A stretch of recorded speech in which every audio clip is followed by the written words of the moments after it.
All right, today we are jumping into one of the most intense and, let's be honest, strangest visions in the entire Bible. We're talking about the cosmic throwdown in Revelation chapters 12 and 13. You've got dragons, a woman clothed with the sun, war in heaven, and we're going to figure out what on earth it all means. I mean, the vision kicks off with some truly wild imagery. There's this majestic woman about to give birth, and there's a giant, seven-headed red dragon just waiting to eat her baby. Oh, and then a war breaks out in heaven. It sounds like something from a fantasy epic, but it's not. It's actually a coded message. So let's crack the code.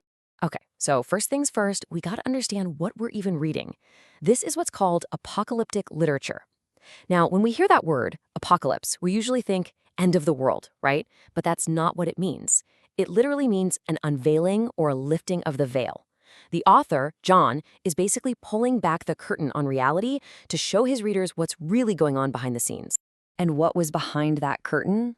Well, for the first century church, who were facing some serious persecution from the Roman Empire, this vision completely reframed their world. It was telling them, hey, your struggle with Rome, it's not just about politics. No, behind the power of Rome is a much older, much bigger enemy, Satan himself. And this is just the latest battle in his long war against God's people. So you have to wonder, where did John get these specific images? A dragon hunting a mother and her child. He wasn't just pulling this stuff out of thin air. He was a master storyteller. And he was taking ideas that his audience would have already known from two very different worlds. First up, he pulled from the world all around him, the Greco-Roman world. And believe it or not, stories with this basic plot were everywhere. You take the myth of the goddess Leto. She's pregnant, and this dragon named Python is chasing her all over the place. She finally gives birth to the god Apollo, who gets whisked away to safety, and, you guessed it, grows up to kill the dragon. Sound familiar? Yeah, John's readers would have picked up on this pattern instantly. But here's where John does something absolutely brilliant. See, those pagan myths were always set in some distant mythological past, kind of like fairy tales. John takes that same story pattern, but he anchors it to a real, specific moment in history, the birth of Jesus Christ. He's basically taking a popular story and saying, you know that tale you've all heard? This is the true version of it. This is the one that really happened. Now, as clever as that was, it's not even the main source he was drawing from. There's a much deeper well here. And to really unlock what's going on in this vision, we have to go way, way back, all the way to the first few pages of the Old Testament, to the book of Genesis. This verse right here, this is the key, Genesis 3:15. It comes right after the serpent tricks Adam and Eve in the garden, and God lays out this prophecy, this promise of a long, bitter conflict, one between the serpent and the woman, and between the serpent's offspring and the woman's offspring. This one little verse is the blueprint for the entire drama we see playing out in Revelation 12. I mean, once you see it, you can't unsee it. The prophecy talks about conflict between the serpent and the woman. Check. The dragon chases the woman. It mentions pain in childbirth. Check. The woman cries out in labor. Conflict with her offspring? You bet. The dragon wages war on them. And just in case anyone missed the connection, John drops the ultimate clue. He literally calls the dragon that ancient serpent. He's basically screaming, go back and read Genesis 3.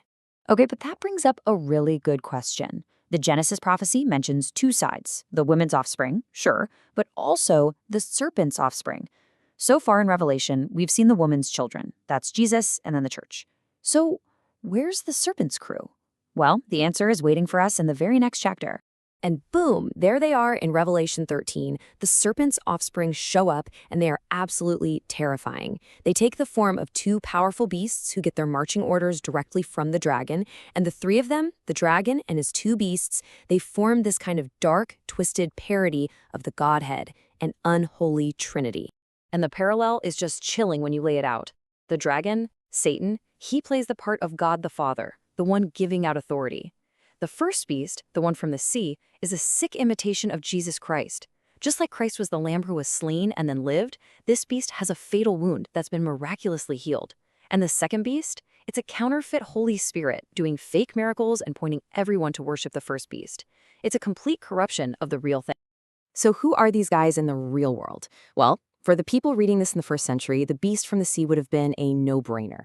It was the Roman Empire and its emperor. For them, Rome was this huge, oppressive power that came from across the sea, and it demanded not just obedience, but worship. And the second beast, the one from the land, that was the machinery of control right there in their own backyards. This was the whole system of emperor worship, the local officials, the priests of the imperial cult, all the economic and social pressure that forced people to prove they were loyal to Rome right there on their home turf. So you see how it all works together. Step 1, the dragon, Satan, gives his power to the Roman Empire. Step 2, the local emperor cult works on the ground to enforce worship of Rome. And what's the combined goal? Step 3, make war on the woman's offspring, the church.